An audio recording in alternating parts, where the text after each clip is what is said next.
It was Military Appreciation Day in Allendale on Saturday with a full slate of events scheduled to honor those who have served our country.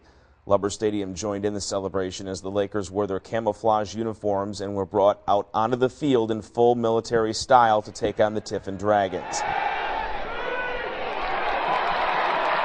Tiffin stopped the Lakers the first set of downs, but Grand Valley would charge on to score 5 straight touchdowns and cruise to a 42-17 romp of the Dragons.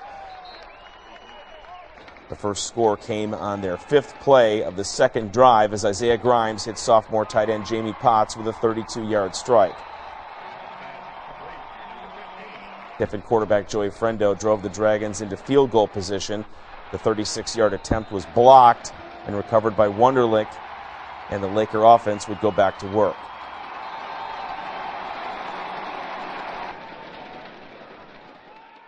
Grimes and Green picked up where they left off last week, making another big play, this time a 50-yard pass that would set up a Michael Rattay touchdown. On Tiffin's next possession, they drove to the Lakers' 15-yard line when Charles Hill popped the Dragons receiver on a short pass, causing a fumble that was recovered by DeAndre Hogan. Grimes connected with Green again, this time a 45-yard pass. Kirk Spencer made an 11-yard run toward the end zone, but fumbled the ball into the air, and it was caught by Darrell Pitts for the touchdown. It was apparent that things were going the Lakers' way as the Thundersticks were out in full celebration with a 21-0 lead early in the second quarter. Tiffin turned the ball over immediately as Deontay Hurst picked off the first down pass and returned it 14 yards to the Tiffin 28.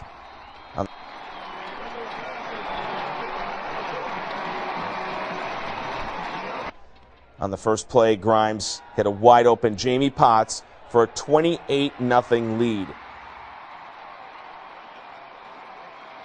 Michael Rattay continued his big night as he broke a 42-yard run for a touchdown on the next Laker possession for their 5th straight score and a 35-0 lead. The Dragons scored before the half but missed the extra point.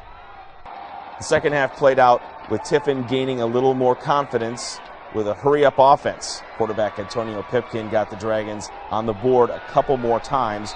Rattay would score one more time for his 3rd touchdown of the game as the Lakers finished off the Dragons with a 42-17 victory. Rattay rushed for 174 yards on 14 carries. After the game, Tom Cleary talked to head coach Matt Mitchell. Well, 3 straight home wins to start the season for Grand Valley, 42-17 over the Tiffin Dragons. Tom Cleary along with Matt Mitchell, and offensively, some very nice things done. Some big chunk yardage plays for you in this game. Mike Rattay and again Brandon Green coming up big for the 2nd straight week, Matt.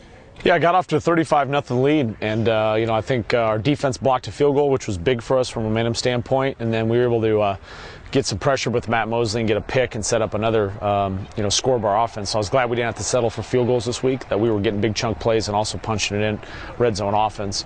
End of the half, disappointed. We had a couple stupid penalties, including one on me, that gave them a little bit of life, and then our 2-minute drill at the end was not great. And we're in the halftime, 35-6, feeling like we're in control. The 3rd quarter was disappointing. It was disappointing because we made some substitutions on defense and our kids did not rise to the level that's expected in Grand Valley football.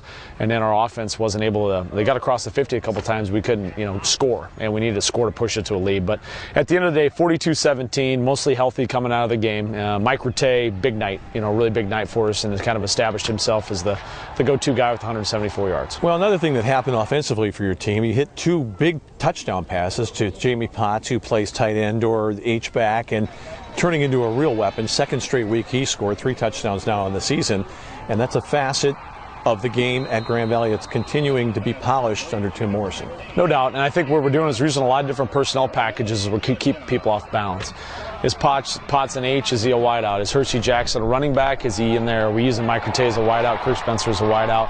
That's keeping some people off balance, and it's helping Isaiah Grimes these last 2 weeks. That confusion on the defensive side of the ball is allowing him to get some big chunk plays. So, we're utilizing our personnel on that side of the ball well. Without, we got Brandon Green, but without having a second big-time receiver, Potts has been stepping in and doing a good job of that the last couple of weeks. Now, you've had some injuries on the defensive side of the football. Eric Thompson did not play in this game tonight. You had a couple other guys that got nicked, Michael Hatcher, as the game went on.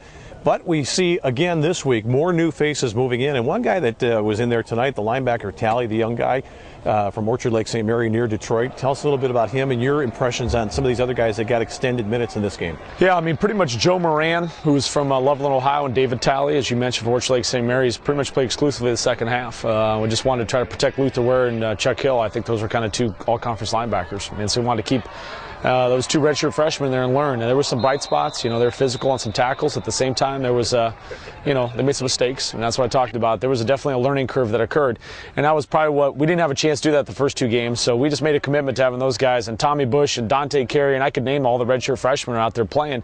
We need those guys to step up and help us out with our depth as we move on down the road. Well, the quarterback Pipkin, the young guy, a lot of athletic ability, hurt you, broke contain a lot of times. I know that the discipline element of defense is very important to you as a defensive guy, and you're scratching your head a little bit over guys getting out of their lanes, guys getting too far up the field and not being aware of his presence, but that even improved as the night went on. Yeah, I mean, I think we hadn't really seen a lot of Antonio Pipkin. He was a true freshman. We saw a couple snaps the previous week, but Joey Frendo had played pretty much the whole game. So I think when, you know, I'm not going to speak for Coach Goff, when they got down 35-0, he decided to put in a freshman playmaker. Didn't really hurt us with his arm. You know, we kept a lot of the balls in front of us. It was more scrambling her with his feet. So we made some adjustments at halftime, tried to put a spy on him, do some different things, because, again, we didn't have that in the plan because we weren't expecting that out of the other quarterback. I think we ended up with 5 sacks on him. So even though it maybe hurt us at times, sacking the guy 5 times, it does show you that, you know, we were able to make some adjustments. Our kids ultimately got him corralled a little bit. Now, you were able to get some real good film on your guys moving forward to show some of these young players what it's like to be in a game when it's going full speed. A couple of times Pipkin scrambled, was able to get the ball up over the top. They had a touchdown called back for a hold, but that doesn't take away from the fact that you probably didn't have exactly the coverage you're looking for. But a great opportunity now for you to go back and look at this tape with some of your lesser lights, the guys who haven't played a lot, and say, hey, this is the way it looks when you're going full speed, and it's different from practice. Well, we gave up 1 touchdown because we came out of coverage when he was scrambling, and should have had 2 maybe with that holding penalty.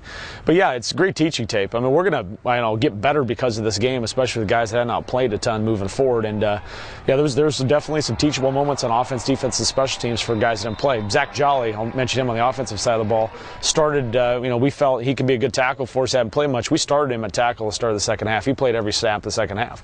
That's going to be good for him to watch a lot of that tape and get himself evaluated how he did. And when we talk again about Michael Rattay and what he's meant to your team, and really what you could hold him up as an example of, Matt, is a guy who started very low in the pecking order when he arrived here, never got down. Eventually, the cream rises to the top, and here he is 4 years later, maybe one of the best all-around players in your conference this year. No doubt. In fact, shows you how smart we are as coaches. We had him on defense the first couple days playing nickel, and we decided he wasn't really a defensive player, moved him over, and it's just kind of been amazing what he's done. And he's kind of one of those guys, you know, coaches get too wrapped up in testing numbers and combines and all that stuff. Mike's great when the pads are on. You know, he's great when there's full-speed football. And, you know, he's the best all-around back we have. I mean, he can do everything. And I'm glad he's having a lot of success because he's a great kid, and he's really a model of what Grand Valley Athletics is all about. 3 straight home wins to start the season for Grand Valley. The first trip on the road, it could be a tough one at Ohio Dominican. We'll be back to talk about that in just a bit. Well, one of the new teams in the Great Lakes Conference, Ohio Dominican, they haven't been around that long, but they're from the Columbus, Ohio area, and we know that there are football players in that part of the world, and they're going to get some of them at that school. Tell us what we can look at in the game this week with them, Matt. Well, they're obviously heading into the game 3-0. They had a big win this evening against Northern Michigan, and they beat Hillsdale. So they've beaten some teams up north that had some success last year. They don't beat themselves. They run the ball. If you look at their statistics, they did a good job running the ball. They play really sound defense. So it's it's one of those teams that they're not going to make mistakes. So you've got to earn every yard you're going to get. And my honest opinion is I'm not sure, you know, they may not get tested very much in the South. Ashland's down a little bit this year, especially on the offensive side of the ball. Finley had lost to Northern Michigan. Ohio Dominican beat Northern Michigan. So I think the last conference game down there may be Ohio Dominican at Finley. So we've got to go down there and win this game. If we don't win this game, there's a chance that Ohio Dominican might run the show in this conference. And so it's a big game. It's a huge tilt this early in the season in terms of kind of establishing the, you know, who's the front runner for the conference championship and between the North and the South. We see a team like Tiffin that's really struggling to get up to the standard of play that a lot of the Michigan schools have had in the GLIAC for a number of years now. It looks like Ohio Dominican's getting there ahead of schedule and faster maybe than some of their other schools down in that part of the league. Yeah, I think it starts up front in the O-line, D-line. You know, I think that's where some of the other schools have struggled, is to get the big enough body types, the powerful body types on the O-line, D-line, and Ohio Dominican's been able to do that. They've been able to get some explosive kids up front on the D-line and also get some offensive linemen to run the ball. So they've done a good job again of that, and they have a good coaching staff that knows how to win ball games at the GLIAC by not making mistakes and shooting yourself in the foot, and they've embraced that philosophy. One of the things that you tried to do this week is to nurse a couple of guys like Eric Thompson through injuries. You played Jeff O'Brien a little bit tonight. You've been playing Isaiah Grimes, but the guy that people want to talk about is Heath Parling. The plan was to give his shoulder a little bit of time to heal. He's been out for a couple of weeks and could have been available for duty. What is your feeling about looking toward Heath as maybe being available for action, and under what circumstances might he get in this? Sure. Well, we're gonna throw him. We haven't really thrown him in 2 weeks with the shoulder injury. We're gonna throw him on Monday and see how he feels. And I'd say based on that, and then also, you know, I've got to get it in there and evaluate the tape and talk to my staff. You know, we got to take care of everything in play. How is Heath's health? How has Isaiah been playing?